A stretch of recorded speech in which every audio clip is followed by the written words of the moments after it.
Hi folks, and welcome to the Filmomic channel, and I'm at the Slöjd area at Marienhof Hagen again, and I promised in another video that I would show you how I make a sort of a batten for splitting wood, and which does come in handy for driving chisels and well, and this is my version of it. And well, what I've got myself is some oak wood.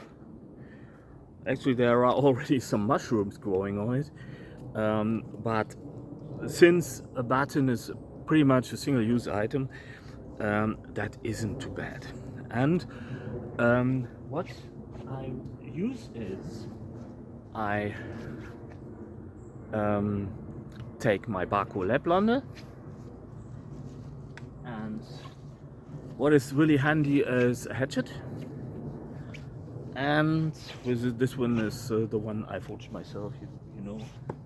And for cleaning up, I take my Castrum Woodsman knife. I did a review on this knife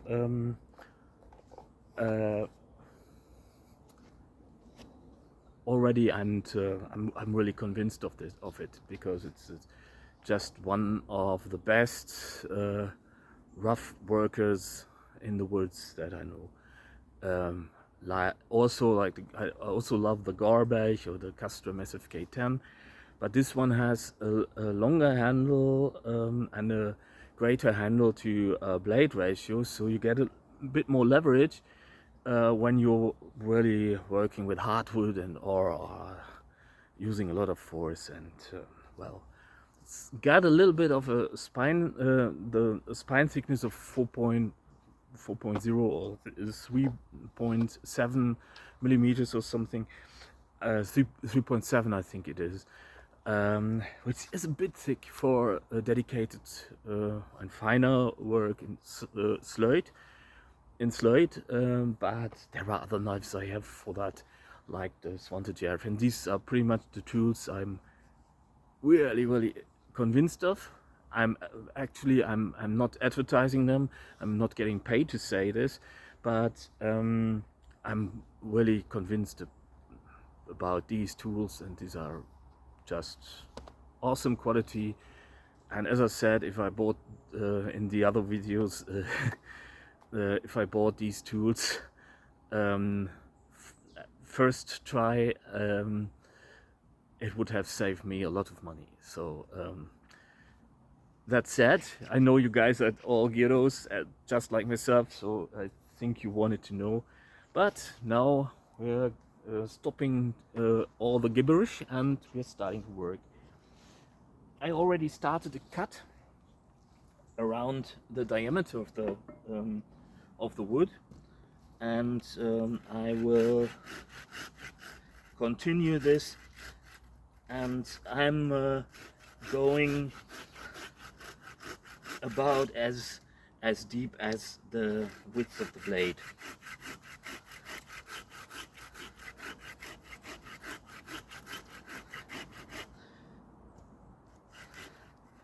All the way around. And I hope I did miss the cut.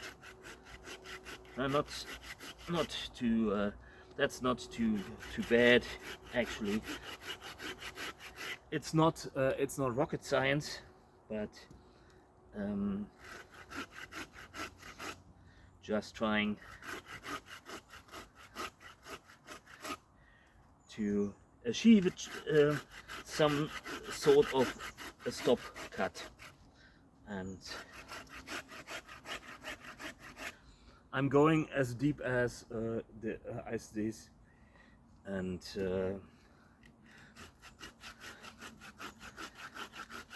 you can always add depth to it,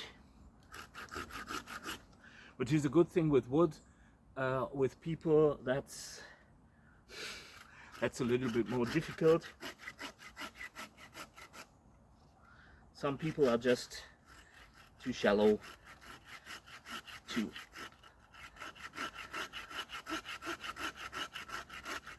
so that'll do for now. And what I want to do now is always keep your fingers out of harm's way if you do something like this.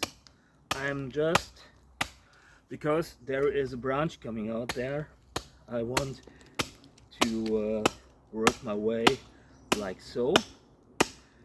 Watch your fingers, folks.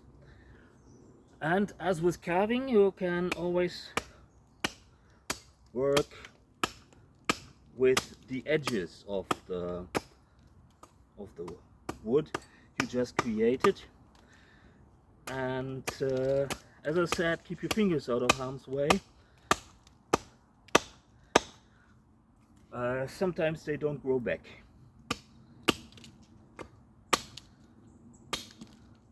And be careful, sometimes you didn't cut deep enough, and as I said, it's not rocket science.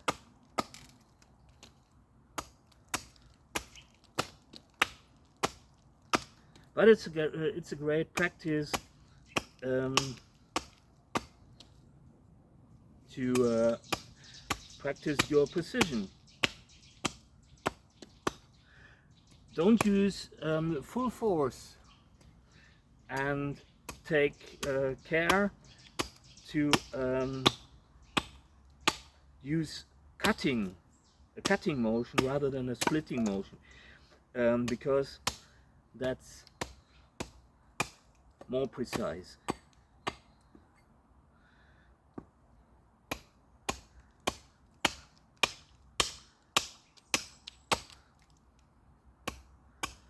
All the way around. I'm sounding a little bit like Bob Ross, only that I'm not as good as Bob Ross. And if you've worked your way around that, I can see that I need to add a little bit of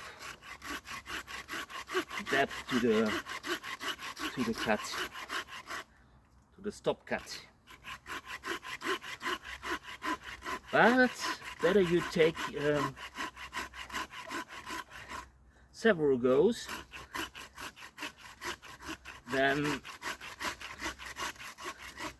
being left with a handle that it's too thin, because what we are just doing now is we are creating the handle of the baton. And even if it is just a single-use item, or not a single-use item, in that you can only use it once, but it is something you use up. It's not something that will be with you for the rest of your life. And what I want to do now is I want to remove that part here in order to have more of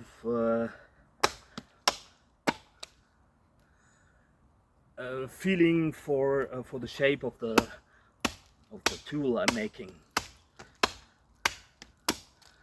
and for the symmetry. The silly face I'm making is, by the way, I add this as a bonus and for free. I tend to look really funny when I'm concentrating, so I don't know if you know that yourself. Oh yeah. Wood is pretty rotten already, so it really comes off easily, but I hope that it will still work good enough. If you're nearing the shape of the final shape of the handle, don't use so much force and don't take off too much material, and use some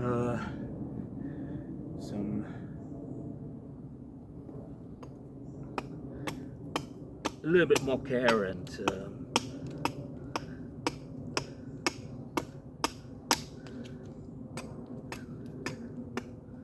cleaning it up a little bit in the process. Doesn't do you any harm either. And you want to create sort of a,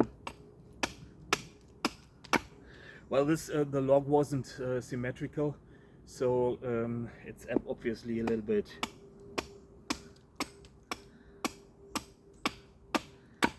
I will create sort of a rectangular section or a octagonal section, but it doesn't need to be absolutely precise actually. Just that you get some edges and an idea how to work it. Now I'm working the other way around,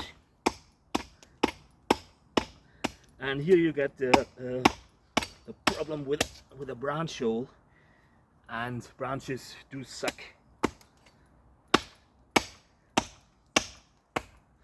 If something like this happens, you can go at an angle to mash it, sort of mash it up.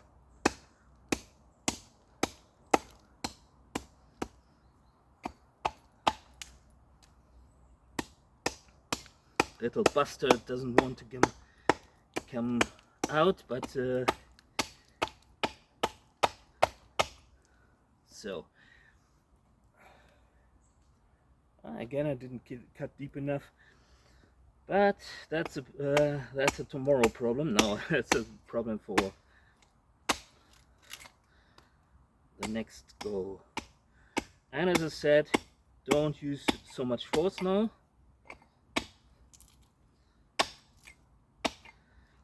And clean it up as much as possible while you're going away, while you're chomping away at the wood. And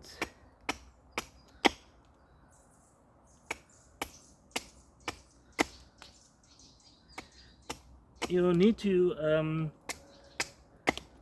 go all the way to the stop cut, because other than that you would create a stress point, and you don't want that. Actually, as I said, it's not rocket science, it's not rocket engineering, but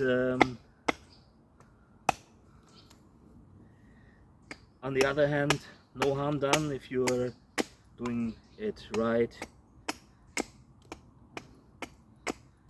I don't think something like this will break on you.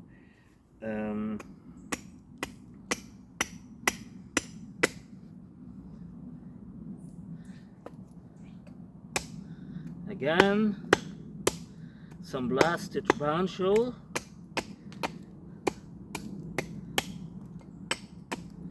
But we're getting there. If you get that branch hole that doesn't want to come off, you see, just smash it the other way around. As I said, it's not furniture or a sculpture. It needs to be able to do the job.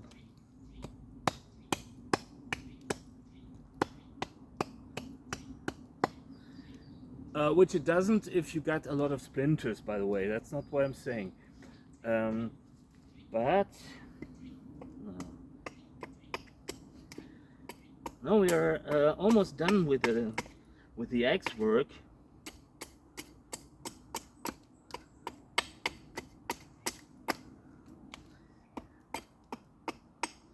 Because especially if you're a beginner, the axe is a little bit of a risky tool to use for delicate tasks, and So, but it's no mistaking the fact that it also works pretty good to remove material. And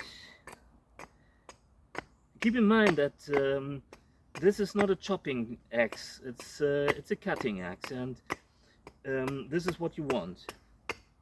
Again, watch your fingers, folks. If you don't feel safe about using your cutting axe near your fingers, please don't do it. Practice your precision first, and because fingers are hard to grow back, and that's not a joke that I'm telling. That's something a lot of friends of mine working with wood unfortunately had to experience, and just take care is what I want to say. Not a pointy finger. What you're left with is rather chunky handles still. What you want to add is some sort of a pommel, that because in order to keep it in your hand when you're really doing hard work.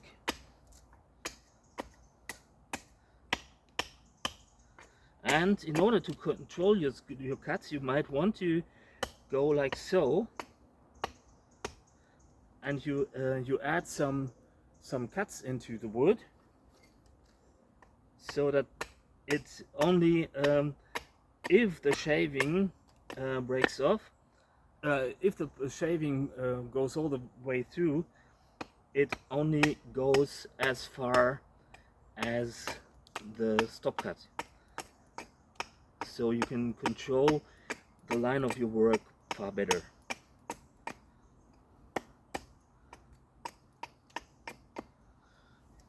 And it's already pretty getting there, pretty much getting there. This one has an asymmetrical handle because the log grew that way. So that's not a big problem, but you tend to use it like so. So one part will always use up more than the others. So that's not ideal, but it's also not a big issue. As I said, it's not rocket science, and don't let anyone tell you otherwise. It's a tool, it has to work, and actually yes, there is a way to do it. Ideally you take a log without so much of branch holes, but if you do have if you're left with something like this, it's not the biggest issue there is. And just cleaning up a little bit before using. The thing is, this is actually a tool that gets some pretty hard use and pretty much a lot of use. So what you really want to do is you want to smoothen up the handle, because it's sometimes I got this tool in my hand the entire day, so I don't want any hot spots, and using my knife for that to remove the edges and the facets. You can add facets to it, but then you need to go smooth. And watch your knuckles, by the way, I just didn't.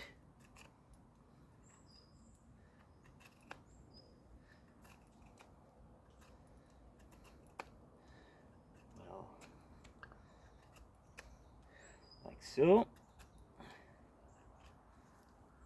And now the handles roughly cleaned up. You can also clean it up with the spine of your knife if you got a bushcraft knife on you. If you got a slurry knife that with a rounded spine, well, that's not an option. But you could also do it with glass shards or with a scraper or something. You can leave the bark on because it gives an extra layer of protection. I will use my hatchet now to remove it because I want to because there are these mushrooms growing in the bark, and I don't want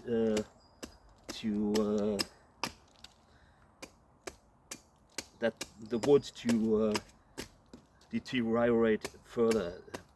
It's so I take off the bark, but it doesn't need to be the cleanest possible, except if you want to use it for processing mushroom leather.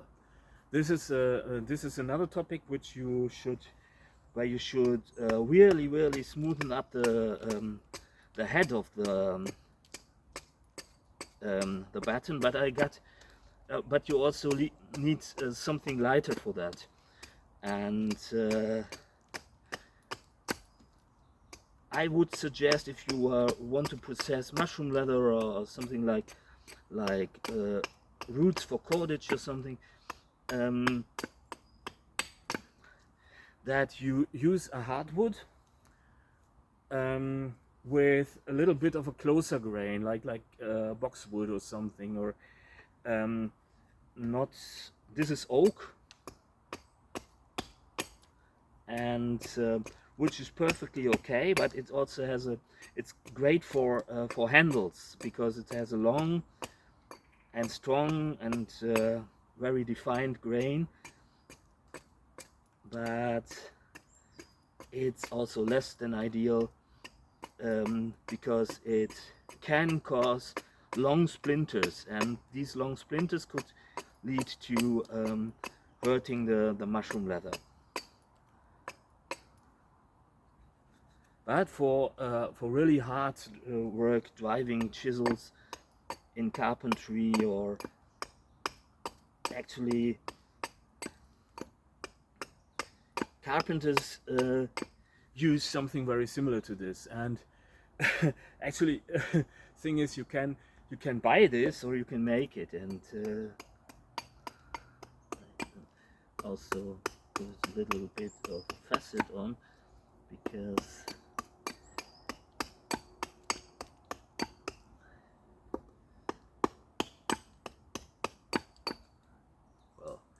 like so. I know you get a valuable tool which really does pack some punch. As I said, it's not rocket science, and it doesn't need to be the smoothest there is. This one will be left in the shop anyway, and since it will see a lot of abuse because I'm not the only one using it, this will be perfectly alright. You can do it better, and you can add a smoother surface to it if you want to process leather or cordage, or as I said, fir or birch roots for cordage, or for plating, or for weaving a basket or something. I would suggest that you smoothen up the head a little bit, and obviously the handle can do with a smoother surface too, and I will do this actually, but for the sake of demonstration, I think this is perfectly okay. And I also want to say, don't get intimidated if it's not the best first try. No one makes anything the best it is. It could be first try. Just make art, and make a lot of crappy art, but make art. Don't get intimidated. Just do something. It's good for your soul. It's good for your feeling of empowerment, healthy empowerment, and goes a long way to keep your sanity in these days. And so just fire away. It's not, if I can do this, you can do this too. This is not nothing, as I said, it's not rocket science. And always ask permission first if you take some wood from the forest or something, obviously. But other than that, well, just make yourself a batten. It's a nice project to get started on working with wood, because there's not little that can go wrong. You could look at that. That's going any which way, and it will work. And so, and what did I want to say? Ah, yes. If you really want to make it a luxury tool, and you might take some burl wood or some root ball wood for the head and put in a handle. Even then, it will be a single-use item, but it will last you a little bit longer, because the grain will go any which way. A branch normally isn't designed or created or what have you, whatever, to withstand such a dynamic force. A root is. So you could take some root piece and add a handle to it, or maybe a root with hardwood in it, and do your homework with the kinds of wood you have in your local forest, or the properties of wood, especially, because this really pays off. It's really, if you understand the wood, your projects will certainly benefit. That's not to say that I'm the one understanding everything and being the next big shit and knowing it all, but according to my experience, this is really satisfying also, if you know to turn the wood to the purpose where it lasts longest. So that said, thank you for being here. As I said, I'm really stoked that you are all here, and I hope you enjoy it. I hope you enjoyed the video, and thanks for watching. As I said, stay sane and healthy and enjoy the forest. Craft yourself something good and enjoy some quality time in the woods, and I hope to see you soon. Take good care. Bye.